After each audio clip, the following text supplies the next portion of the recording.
Bonjour et bienvenue dans ce nouvel épisode d'Espace Trading, le 5e épisode, enfin, sur les croyances et leur impact sur vos prises de décision. Je suis toujours avec Dimitri, mon camarade, et heureusement, j'espère que tu vas mieux. Bah écoute, ça va un peu mieux. Après la semaine dernière, bon, il a fait un peu froid, c'est normal. Mais bon voilà, ça devrait aller un petit peu mieux. Si ma voix est encore un peu moyenne, j'en suis navré. Mais j'ai du nouvel équipement aussi, donc ça devrait Il n'y a ça pas de devrait être problème, mal. c'est vrai que tu as aussi quand même acheté un nouveau micro pour qu'on t'entende un peu mieux et que ce soit un peu moins galère pour moi aussi pour les podcasts, les mixer, c'est très gentil de ta part. Du coup, Mais je t'en prie. on va commencer tout de suite parce que c'est quand même un gros épisode qu'on fera certainement en 2 parties. Donc là, ce sera la première partie de l'épisode sur les croyances. On va aujourd'hui approfondir le côté psychologique en donnant un aperçu de ce que sont les croyances dans un contexte général, puis dans le trading, mais ça sera dans une seconde partie. De quelle façon elles se construisent et comment progressivement les modifier, si on peut y arriver, parce que c'est vrai que ce n'est pas évident. Comme l'a dit Dimitri à l'épisode précédent, ça peut vraiment prendre des années pour modifier certaines croyances. On va commencer par définir une croyance et comment en fait cela peut influer sur nos interactions avec le monde extérieur. Alors je commence directement ou t'as une idée toi que tout de suite Sur qui te... qu'est-ce qu'une croyance? Ouais, qu'est-ce qu'une croyance? Enfin, je suppose que tu sais ce que c'est une croyance, mais est-ce que Bah t'as oui, aussi, je pense qu'on a tous l'idée de ce que c'est. Je dirais que ce serait une construction mentale ou un stéréotype par rapport à un certain objet ou une certaine chose qui est justement dénué de retour logique. Et par là, j'entends que peut-être certaines mauvaises expériences ou alors une certaine éducation par rapport à quelque chose qui va faire qu'on pense que c'est bien ou qu'on pense que c'est pas bien. Et du coup, ça va nous donner un a priori sur la chose, d'où l'idée de la croyance. Ouais, exactement. Moi, du coup, je vais vous donner un exemple plutôt simple, mais clair, de ce que sont les croyances, en prenant un exemple tiré d'un livre dont je mettrai le lien dans les notes de l'épisode, qui n'est d'autre que le best-seller de Mark Douglas, Trading in the Zone. Je ne sais pas si tu as commencé à le lire, Dimitri, je crois que tu as commencé à le lire. Ouais. Oui, bien sûr. Et c'est un livre très intéressant sur le trading et sur le côté psychologique du trading. Et à la fin de l'ouvrage, donc vers les pages 130-135, il parle des croyances justement. Et donc dans ce livre-là, il y a une étude qui a été menée à Chicago et il fait le report en fait dans le livre sur Michigan Avenue. Et apparemment, un homme avait installé un stand une journée complète avec un slogan. Le slogan, c'était genre « Argent gratuit, aujourd'hui seulement ». Tu vois ? Free Genre, money, just free for money, today only. today. Pas mal. Voilà. Et il avait du cash sur lui, bon, je ne sais pas combien, mais peu importe. Bon, si vous ne connaissez pas Michigan Avenue, c'est vraiment dans le quartier hype de Chicago. Il y a beaucoup de passages. Après, c'est pas des gens pauvres, hein, c'est des gens qui travaillent. C'est des travailleurs, c'est des gens qui s'achètent des trucs de luxe, voilà. Enfin, Ouais, c'est pas le quartier non, populaire. c'est pas le quartier populaire parce que avec les fins de mois, d'accord. voilà. Je préfère quand même le préciser parce que bon, c'est quand même important au niveau de l'expérience. Oui. À ton avis, Dimitri, combien de personnes s'est arrêté dans la journée pour voir le mec et pour lui demander c'est quoi cette histoire d'argent gratuit? Moi, j'en veux. Alors, la triche, c'est que j'ai déjà lu le truc, donc je sais, mais on va faire comme si je savais pas, hein, pour rester dans l'expérience. Non, je dirais que instinctivement, un truc comme ça, peut-être qu'on va se dire, ouais, non, mais c'est pas possible, il y a un truc qui va pas. Donc je dirais peut-être sur toute la journée, tu me dis, hein, c'est ça? Ouais, toute la journée. Ouais. Toute la journée, peut-être 5 personnes, 10 personnes sur les 1000 qui sont passées. Alors, je pense qu'il y a plus de 1000 personnes qui sont passées dans la journée. Hein. Mais par contre, a priori, il n'y a qu'une personne qui s'est arrêtée. Et elle s'est arrêtée pour demander le complément pour acheter son ticket de bus. Tiens. D'accord. Ouais, donc elle a demandé genre $2, quoi. Ouais, c'est ça. Ouais, c'est rien du tout. Et en fait, les autres sont passés devant lui comme s'il n'existait pas. Comme si le stand n'existait pas, en fait. Tu vois. Et certains ont même changé de trottoir en voyant cet homme essayant de donner de l'argent sans raison à d'autres personnes. Qui tous refusèrent d'ailleurs plus ou moins poliment. Cela a rendu fou de frustration le cobaye de l'expérience qui s'est mis à vociférer des choses telles que « Mais pourquoi vous ne voulez pas de mon argent ? Cela n'arrive jamais une telle opportunité. » mais rien à faire, il ne réussit pas à donner son argent et rentra avec ses billets. Ça, c'est quand même complètement fou. Parce Ouais. que autant que les gens ne s'arrêtent pas, ça peut se comprendre. Parce que justement, comme tu dis, peut-être qu'ils avaient un peu peur, ils savaient pas ce que c'était et tout. Mais alors que justement, la personne qui essaie de faire cette expérience et qui veuille donner son argent s'énerve, là c'est un sketch le truc, il s'énerve et dit mais prenez de mon argent s'il vous plaît, j'en peux plus, prenez de mon argent. Après, oui, ça c'est vrai que c'est un sketch, mais en même temps c'était une expérience. Lui, il était là pour bien sûr. donner l'argent. Non, mais je sais. D'ailleurs, c'était pas son argent, je pense. Mais c'est vrai que c'est. Oui, mais quand on arrive à ce point-là, c'est incroyable. Oui, c'est incroyable. Mais en fait, que ce soit toi ou moi ou nos auditeurs, je pense qu'ils trouvent ça normal en fait, et que même que cette expérience, je pense qu'ils la trouvent loufoque. Tu vois, c'est normal que. De toute façon, voilà, ça arrive jamais cette histoire. Que quelqu'un veuille donner de l'argent. Un mec qui veuille donner de l'argent, qui a un stand avec de l'argent, tu vois. Et en fait, cette pensée-là, qui nous passe tous là, c'est l'essence même d'une croyance.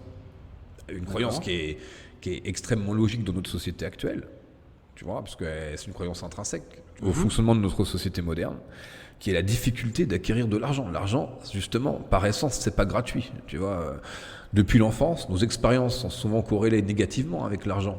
Parce que par exemple, quand on veut un jouet, quand on est gamin et que il est trop cher, et donc t'as tes parents qui disent bah non, attends, tu crois quoi, il est trop cher ce jouet là, cette nouvelle console, elle est trop chère. Tu crois que c'est gratuit l'argent, hein? Je travaille toute la journée, pour travailler, pour gagner de l'argent et tout. Voilà. Et justement, pour rebondir sur ce que tu dis, juste.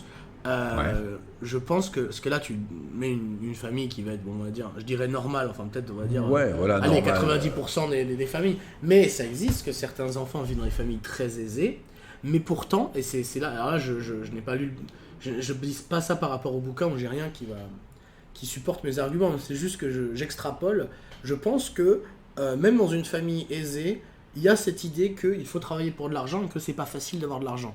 Donc ça, à mon avis, ça change rien. Et même quelqu'un qui vient d'une famille très aisée, qui on va dire aurait eu tout ce qu'il voulait quand il était petit, ne s'arrêterait pas pour cette expérience, selon moi. En tout cas, après c'est aussi un peu autre chose, je pense à ce moment-là, c'est que la personne ne va pas s'arrêter parce que tout simplement elle n'a pas besoin d'argent. Aussi, oui, tout à fait. Tu vois, c'est-à-dire que elle n'a pas la même.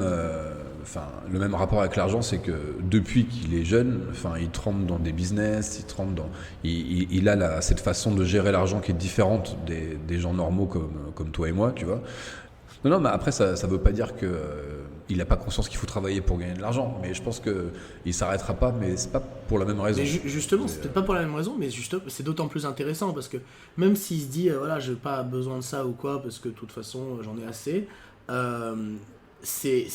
il a pas pourtant entre guillemets le bon état d'esprit, parce que si même quelqu'un qui voudrait dire, on va dire, il veut faire de l'argent, il veut faire du business, ou il veut maximiser son capital ou quoi que ce soit, t'as du free money, tu prends le free money parce que tu remplis une opportunité justement.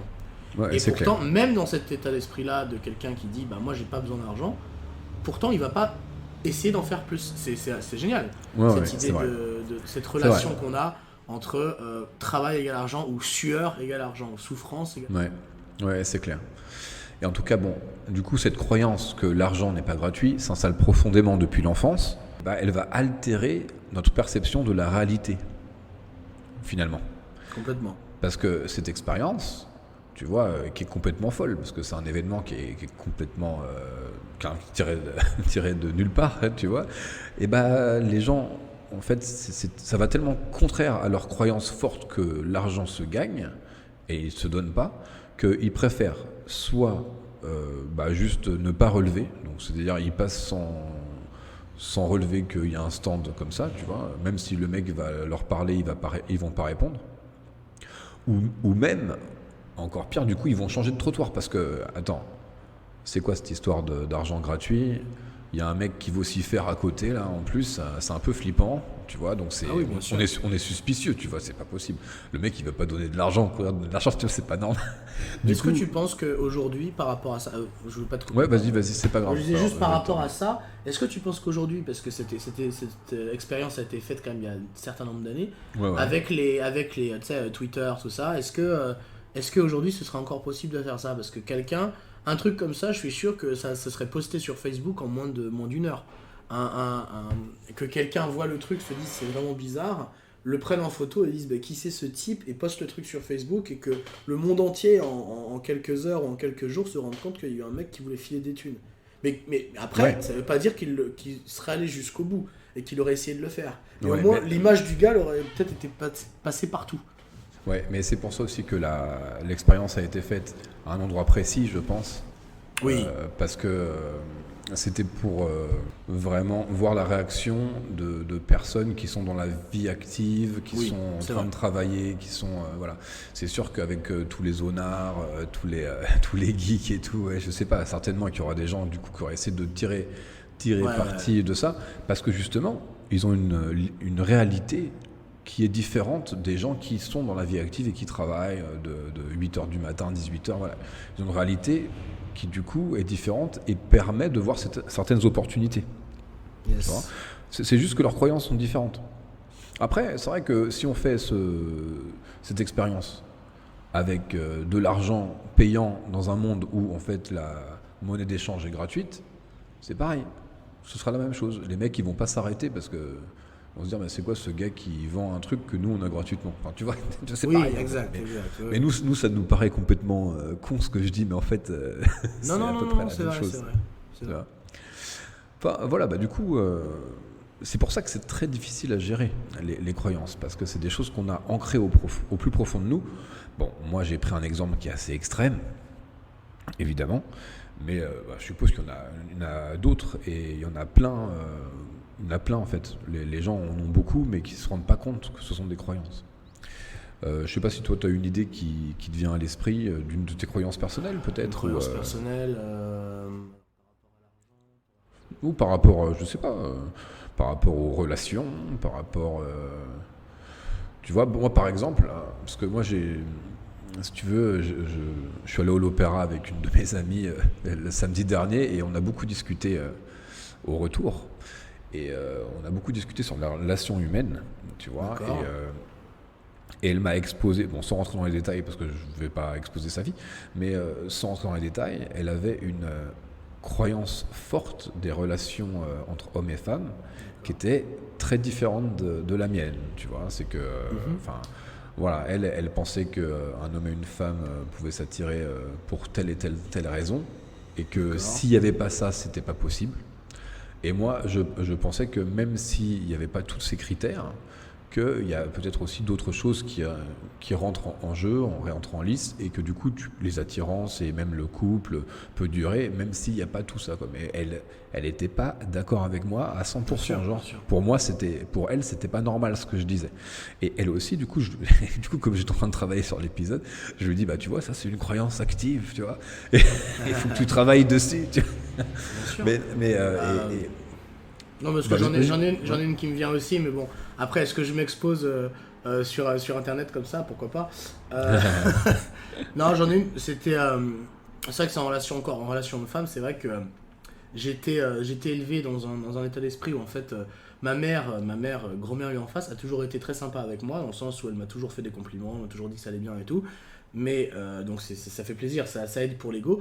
Mais la contrepartie de ça, c'est que même quand je faisais des choses qui n'étaient pas bien, elle me disait jamais que c'était pas bien. Et donc je savais jamais vraiment ce qu'elle pensait ou pas. Et ça m'est arrivé des fois, même plutôt récemment, parce que maintenant j'ai 28 ans, donc des fois je lui parle de certains trucs, je dis tu te rappelles quand j'ai fait ça, j'étais petit et tout. Et maintenant elle hésite moins à me dire oui tu sais quand t'as fait ça, j'étais vraiment pas contente. Et donc ça veut dire qu'elle me cachait des choses, elle me disait pas forcément la vérité. Mais le fait que ce soit comme ça, c'est que maintenant à chaque fois qu'elle me dit un truc, enfin ça a toujours été ça, régulièrement, qu'elle me disait des trucs, je n'y croyais pas trop. Que ce soit positif ou négatif, je me disais ouais, je sais pas, je suis pas sûr. Et donc maintenant, pour te dire la croyance, la répercussion de ça, c'est que maintenant, c'est vrai, quand une femme me dit quelque chose, par exemple, une femme me fait un compliment, on me dit « Ah, j'ai vraiment passé un bon moment avec toi » ou « Oh, je te trouve vraiment intelligent » ou « Oh, je sais pas, ou t'étais, oh, c'était cool de discuter avec toi » ou un truc tout bête, genre « C'était sympa, merci », voilà. Et ben, je vais pas la croire. J'ai pas du mal, je vais pas la croire tout court. Je vais dire « Non, mais elle dit n'importe quoi ». Et pour tout. D'accord. Donc c'est incroyable. T'as fait un transfert, en fait. Exactement, c'est le petit transfert de la croyance. Et donc là, la croyance, c'est du coup, il y a un truc qui cloche, quoi. Il y a un truc derrière, en fait. Ce que les gens me disent n'est pas forcément vrai. Ouais. Mais est-ce que tu as une idée, toi, Dimitri, de comment on pourrait combattre ça, ces croyances-là, quand on arrive à la cerner, une croyance active, parce qu'il y a des croyances actives et des croyances inactives. Par exemple, une croyance inactive très simple à cerner, c'est quand tu crois au Père Noël quand t'es petit, tu vois. Quand tu crois au Père Noël quand t'es petit, bah, t'y crois vraiment, tu vois, quand t'es petit. Et tout d'un coup, un jour, t'y crois plus parce que tu vois que tes parents ils ont acheté des cadeaux et tout. Et du coup, cette croyance, bah, elle était là quand t'es petit, mais elle s'est désactivée. Et si on arrive à désactiver cette croyance-là, il y a bien des moyens de changer ou de désactiver les autres croyances, quoi. Ah oui, bien sûr. Mais c'est ce qu'on avait... c'est ce qu'on a dit la dernière fois. Déjà, ça prend du temps. Et puis, je pense que une des premières choses, ça peut être se mettre activement à faire le contraire. Oui. À combattre la croyance activement. Combattre la croyance activement, voilà. Donc, si je reprends mon exemple voilà, ce serait peut-être dans la plupart des interactions que je vais avoir avec des femmes, ce serait si je leur pose des questions ou des trucs, de juste vérifier. Et donc pour me rendre compte que, comme tout le monde, les gens, des fois ils mentent, des fois ils disent la vérité, mais c'est pas parce que c'est une femme qu'elle va pas dire la vérité. Que les actions, en fait, et les situations ne sont pas corrélées, en fait. Voilà, exactement, c'est ça. Et se rendre compte qu'en fait, chaque action est différente, oui. Non, j'ai rien dit. Non, c'est juste que les actions ne sont pas corrélées. Donc même si il se passe ça avec une femme à un instant T, il peut se passer la même situation mais avec une autre personne, et du coup ça veut pas dire qu'il y aura le même résultat. Tu vois, et c'est vrai que même si c'est mon expression favorite, c'est pas évident, c'est pas évident. C'est pas évident à gérer, et c'est vrai que ça prend du temps. Pourquoi c'est important aussi pour le trading? Alors du coup on va passer un petit peu à la suite. Mais c'est très belle transition.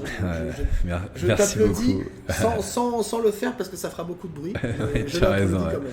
Et du coup pourquoi c'est intéressant avec le trading? Parce que en fait il y a ce qu'on appelle l'auto-évaluation. Alors, c'est-à-dire que chaque personne, en commençant à trader, s'est demandé combien il valait concrètement et à quel seuil de rentabilité il serait satisfait. Et c'est de là que survient le premier problème d'une croyance limitante, pour reprendre ton expression, croyance limitante, de croire que nous valons en fait si peu, parce que finalement on se rend compte qu'on ne vaut pas grand-chose. Enfin, dans notre être, on se dit non, ça va, tu vois, ça suffit. Ou que nous suffirons bien de ça. Voilà. Et donc ces croyances limitantes ont souvent été forgées par votre univers socio-culturel, et elles ne sont pas évidentes à combattre, mais il faut travailler sur soi pour faire la part des choses. Le milieu d'où on vient ne conditionne pas notre potentiel de gain en tant que trader. C'est pour cela que même si vous êtes bon en trading et que vous gagnez un peu d'argent, vous n'arrivez pas à décoller, parce qu'il y a une impossibilité psychologique de mettre plus d'argent sur la table, par exemple, et non pas parce qu'on a peur de le perdre, mais plutôt parce qu'on se suffit de si peu, et qu'on pense qu'on ne mérite pas plus. Et il vous faut cerner cette croyance limitante et travailler dessus.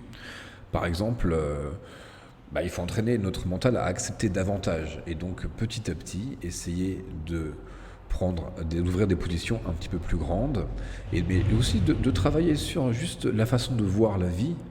Est-ce que vous ne valez que ce que vous avez, ou est-ce que vous pouvez valoir bien plus? Est-ce que vous pouvez gagner plus d'argent? Qu'est-ce que vous en feriez? Enfin voilà, c'est nous-mêmes en fait, nous limitons nous-mêmes, et c'est un des problèmes du trading. Voilà, parce que essayer de ne pas se jauger uniquement par le matérialisme ou par ce que nous possédons, mais par autre chose. Voilà, et en fait, une fois que cette croyance d'une certaine valeur, que d'un être vaut une certaine valeur, s'estompe, devient inactive, cela va vraiment débloquer aussi cette psychologie du trading. Et du coup, parce que quand même, on est dans un univers, les marchés financiers, où le gain est en soi illimité. Et tant que notre capital grossit, si on ne l'utilise pas, il grossit. Et il peut grossir d'une façon exponentielle si on devient bon. Voilà. Mais en fait, moi, je le remarque aussi et d'ailleurs pas que moi, mais d'ailleurs, il y a aussi une autre expérience. Enfin, c'est Mark Douglas qui en parle dans le livre. Quand on arrive à un certain capital, il a remarqué, Mark Douglas, que certains traders, quand ils arrivent à un certain capital, ils ont obligatoirement un drawdown. Ce qui s'appelle un drawdown, c'est Oui. qu'ils vont avoir une série de trades perdants. Négatifs. Voilà. Et sauf que ce qu'il a remarqué, c'était que c'était pas par rapport à la stratégie, mais c'était par rapport à l'atteinte d'un montant de capital. Par exemple, 50 000 euros sur le capital de trading, tu vois. Le mec atteint 50 000 euros. À chaque fois qu'il atteint 50 000 euros, il se passe un truc et il recommence à perdre de l'argent. Après, il revient, il retourne à 50 000 et boum, il recommence à perdre de l'argent. Parce qu'en fait, il a sur l'auto-évaluation. Là. Voilà, il a sur l'auto-évaluation de cette croyance que voilà. Mais c'est complètement inconscient. Bien sûr. Et c'est pour ça que tout seul, c'est difficile de se rendre compte de ça. Mais je veux dire, plus même quand on s'en rend compte, c'est pas forcément. Voilà, après, c'est vrai que, comme on dit, ça prend du temps, mais si on n'y travaille pas activement, on peut se rendre compte de la chose, mais tant qu'on n'y travaille pas activement, ça va pas changer. C'est ça. C'est-à-dire qu'à ce moment-là, quand on arrive à un point. En fait, moi aussi, dans mon expérience personnelle, c'est assez marrant parce que moi, c'est pire que ça. C'est que pour l'instant, dans ma tête, enfin, au début, là, ça va un petit peu mieux.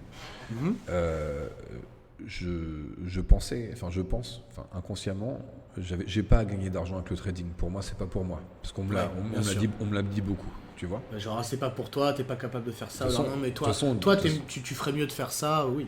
Oui, de toute façon, toi, tu fais de la musique, qu'est-ce que tu vas faire du trading? Enfin, tu vois, voilà. Et en fait, la résultante de ça, c'est que quand je me suis mis à trader en live, je me suis pris un drawdown de ouf le premier mois. Ouais. Non mais en fait rigole, mais inconsciemment c'est ça. Et que maintenant que en fait je récupère l'argent que j'ai donné au marché, ça se passe très bien. Ça se passe bien. C'est-à-dire que en ce moment, enfin voilà, je perds quasiment plus de trade, voilà, enfin. Oui, mais voilà, mais du coup, si je m'en étais rendu compte avant, parce que quand même ça a duré un mois le drawdown, si je m'étais rendu compte que vraiment j'avais cette croyance-là avant, j'aurais fait plus attention, tu vois. Pas forcément, en fait, je pense. Tu penses? Ouais, non, pas forcément. Parce que j'ai une anecdote aussi, je sais pas si j'en ai déjà parlé dans certainement. le podcast. Non, j'en ai déjà parlé ou pas de l'incapacité que j'ai à gérer la pression lorsqu'il s'agit de cartes, jeux de cartes compétitifs, non? Non. On parlait de ça? Non. Bon, je vais en parler parce que c'est un rapport. D'accord. Bon, ça je pense qu'on peut le partager en fait avec Trader Glenn. On s'est rencontrés en fait en jouant au jeu de cartes.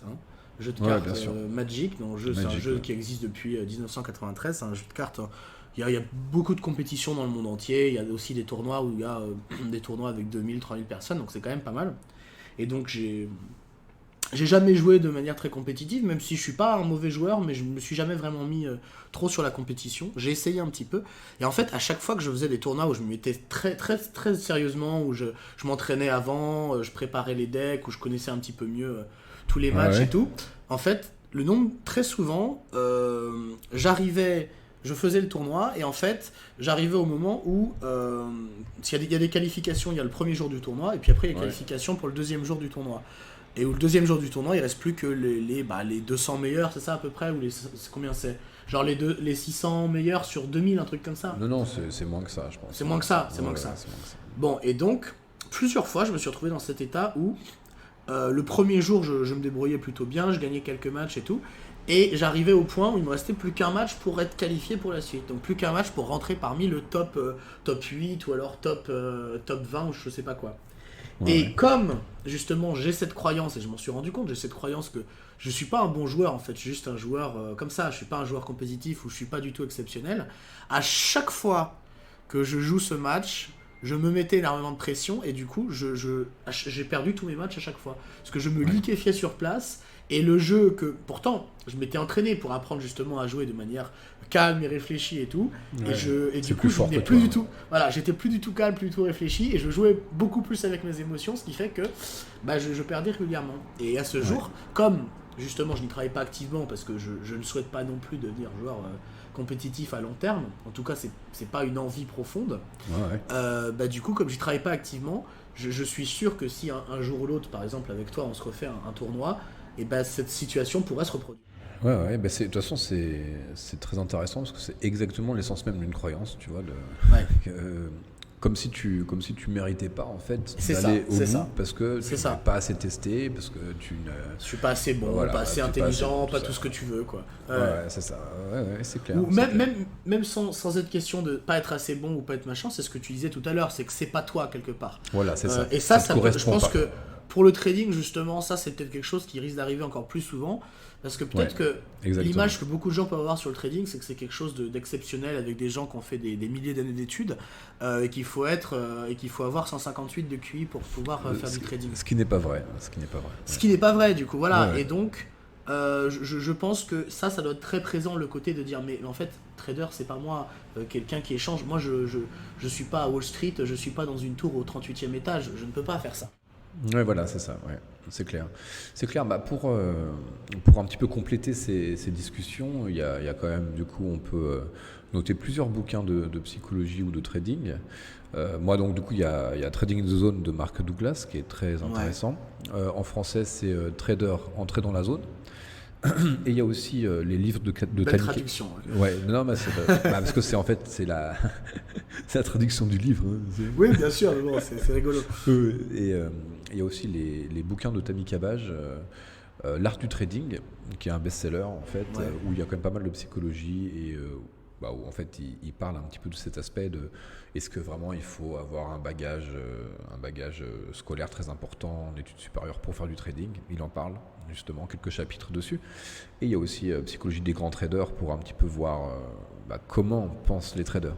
Et d'ailleurs, ça va être encore du coup mon petit pont pour la troisième partie qu'on verra dans une deuxième partie, dans un second épisode, parce qu'on en a pour un petit moment quand même, qui est en fait créer une croyance active en rapport avec son plan de trading et du coup, par essence, comment pensent les traders. Et alors juste, j'aimerais aussi terminer sur les bouquins. Je crois que j'avais déjà recommandé le Power of Habit, non, il me semble. Exactement.